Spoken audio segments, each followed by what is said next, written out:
దేవి యొక్క అనుగ్రహం చేత 18 అక్షయ యోనిల సైన్యము పైన మహామహాయోధులు భీష్ముడు, ద్రోణుడు ఇత్యాది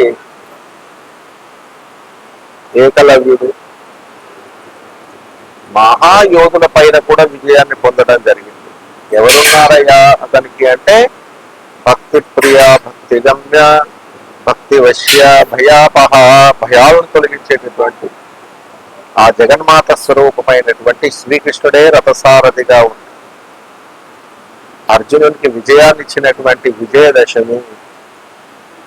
అందుకే విజయదశమి రోజు కూడా దీక్ష విరమణ చేయకూడదు. విజయదశమి తెల్లవారి దీక్షను విరమించి స్థాపించినటువంటి కలుషంలో ఉన్నటువంటి ఆ యొక్క అమృత జలాన్ని బ్రహ్మరంధ్రంపై ఏ మంత్రాన్ని నువ్వు అనుష్ఠించావో ఆ మంత్ర మార్జనము అంటారు దాన్ని. కాబట్టి గురువు చేతనే మార్జనం చేయబడతాడు, అభిషేకించబడతారు. కాబట్టి ఈ దీక్షను ఉపాసకుల వద్ద, గురువుల వద్దనే తీసుకొని చక్కగా అనుష్ఠించి మంత్రోపదేశం తీసుకొని అందరూ కూడా అనుష్ఠించి ఆ జగన్మాత మంత్రస్వరూపిణి, మంత్రమయి. కాబట్టి మంత్రంలోనే అమ్మ ఉంది కనుక అమ్మవారిని మంత్ర జపోపదేశం తీసుకొని ఎవరైతే నిత్యం అమ్మని జపం చేస్తారో వారి మనసు అమ్మకు దగ్గరగా అవుతుంది, అమ్మవారికి దగ్గర అవుతుంది. అమ్మవారిని ఆశీర్వదించి ఇటు 3 తరాలు అంటే తాత, తండ్రి, తాత, ముత్తాత, అటు 3 తరాలు అంటే మనవడు, కొడుకు, మనవడు, ముని మనవడు, నీతో కలిపి 7 తరాలు. పితృదేవతలు ఉత్తరించబడతారు. అనుష్ఠించినటువంటి భక్తిపరుడు ఉద్ధరించబడతాడు. రాబో 3 తరాలలో మంచి సుజ్ఞానం, విజ్ఞానం, ప్రజ్ఞానం కలిగినటువంటి వారు వారి వంశంలో మాతృభక్తి, పితృభక్తి, దైవభక్తి కలిగిన వారు పుడతారు, జన్మిస్తారన్నమాట. కనుక 7 తరాలు ఉద్ధరిస్తానని చెప్పింది ఆ జగన్మాత. కాబట్టి అందరూ కూడా చక్కగా జయదుర్గా మంత్రాన్ని ఉపాసించండి. అందరికి ఇదే ఉపదేశం.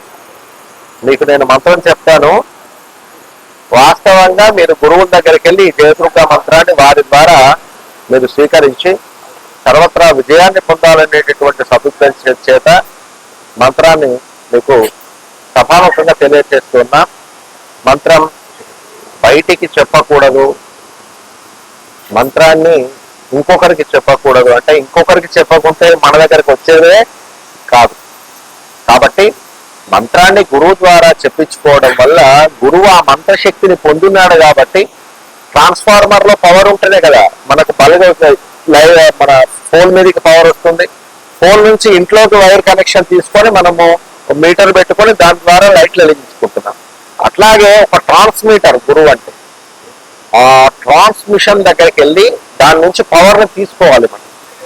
కాబట్టి ఈ మంత్రం అందరూ ఇవ్వచ్చు, చేసిన వారు, ఉపాసన చేసిన వారు. ఓం దుర్గే దుర్గే రక్షిణి స్వాహ నమస్తే నమస్తే నమః అనే మంత్రాన్ని అందరూ చక్కగా ఉపాసన చేయాలి. ఇంకా కొంచెం మాకంత పెద్ద మంత్రం వద్దు అంటే లఘు దుర్గా, ఓం ధూమ్ దుర్గాయై నమః అనే మంత్రాన్ని జపం చేయండి. పోతే వాస్తవంగా తెలిసి తడిసినా తెలవక తడిసినా తడిసిపోతాం. మీకు ఆవులను బట్టిగానే విడిచిపెట్టామనుకో, కాపరి లేకుండా పొలాలలో, ఇళ్లల్లో పూల చెట్లు అన్ని తినేస్తాయి. అట్లాగే మన మనస్సు కూడా గురువు లేకుండా మంత్రానుష్ఠానం చేస్తే చంచల మనస్కులమై ఉంటాం. అదే ఒక కాపరి, ఆవుల కాపరి ఉన్నాడు అనుకో, పొలంలోకి వెళ్తే దాన్ని కొట్టుకొచ్చి సక్రమైన దిశలో నడిపిస్తాడు అన్నమాట.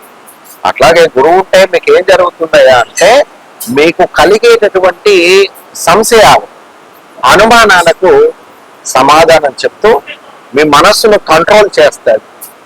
కాబట్టి గురువు అవసరత ఎక్కడ ఏర్పడుతుందయ్యా అంటే, మంత్రానికే గురువు కావాలి కాదు, మీ మనసును కంట్రోల్ చేయడానికి గురువు అవసరం. కనుక దయచేసి అందరూ గురువు దగ్గరికి వెళ్ళండి. మరి ఆ గురువు ఏం చెప్తాడంటే, నీ మనస్సే అమ్మా, దాన్ని రాక్షసమయం చేసుకుంటే దుర్గాసురుడివి నువ్వే. అదే మంత్రానుష్ఠానం చేస్తూ దైవీ భావం కలిగి ఉంటే దుర్గవు నువ్వే అనేటటువంటి విషయ పరిజ్ఞానాన్ని బోధిస్తారు. కనుక గురువు తప్పనిసరి అవసరం.